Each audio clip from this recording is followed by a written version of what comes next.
अविभाजित भारत का एक शहर था लाहौर और साल था 1924। अचानक लाहौर की सड़कों पर नारा गूंजने लगा।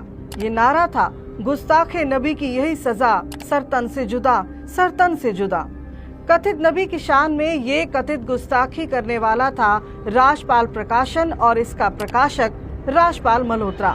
कट्टरपंथी मुसलमानों द्वारा मस्जिदों से राजपाल मल्होत्रा के खिलाफ तकरीरें की जा रही थी।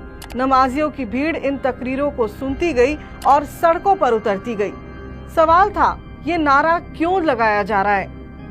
आखिर आर्य समाज के एक नेता महाशय राजपाल मल्होत्रा ने किया क्या है, ये जानने के लिए थोड़ा सा पीछे चलते हैं। ये था 1920। इस साल 2 किताबें प्रकाशित हुई। एक का नाम था कृष्ण तेरी गीता जलानी पड़ेगी और दूसरी थी 19वीं सदी का महर्षि। इन किताबों में योगीराज श्री कृष्ण जी और आर्य समाज के संस्थापक महर्षि दयानंद सरस्वती जी के चरित्र की जिस अंदाज में विवेचना की गई थी वो हिंदुओं को शर्मसार करने वाली थी। कहते बात बढ़ते बढ़ते महात्मा गांधी जी तक जा पहुंची। लोग गुस्से में थे तो महात्मा गांधी जी ने उनसे कहा कि हर व्यक्ति के पास अभिव्यक्ति की आजादी है और अपने विचार व्यक्त करने की भी आजादी है। कोई भी व्यक्ति अपने विचार किसी भी रूप में प्रकट कर सकता है, चाहे वो मौखिक हो या लिखित हो। लेकिन तत्कालीन पंजाब के हिंदू दुखी थे पर हिंसक नहीं थे। वो किताब का जवाब किताब से देना चाह रहे थे। जवाब दिया भी गया।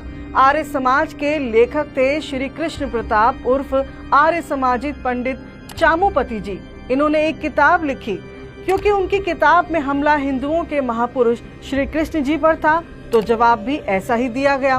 तमाम मजहबी इस्लामिक ग्रंथों को पढ़ा गया, हदीसें पढ़ी गई, व्याख्या देखी गई और अंत में सप्रमाण एक किताब लिखी गई, रंगीला रसूल।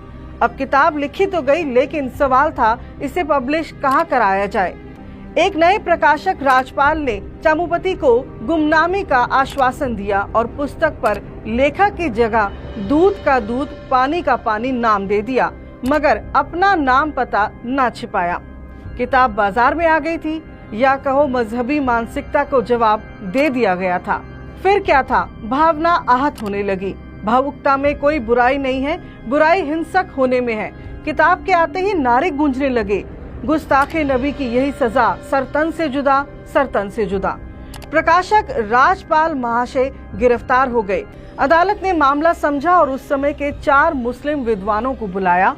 कोर्ट द्वारा उनसे पूछा गया कि इस किताब में ऐसा क्या गलत लिखा गया है, उसके बारे में विस्तार से बताइए।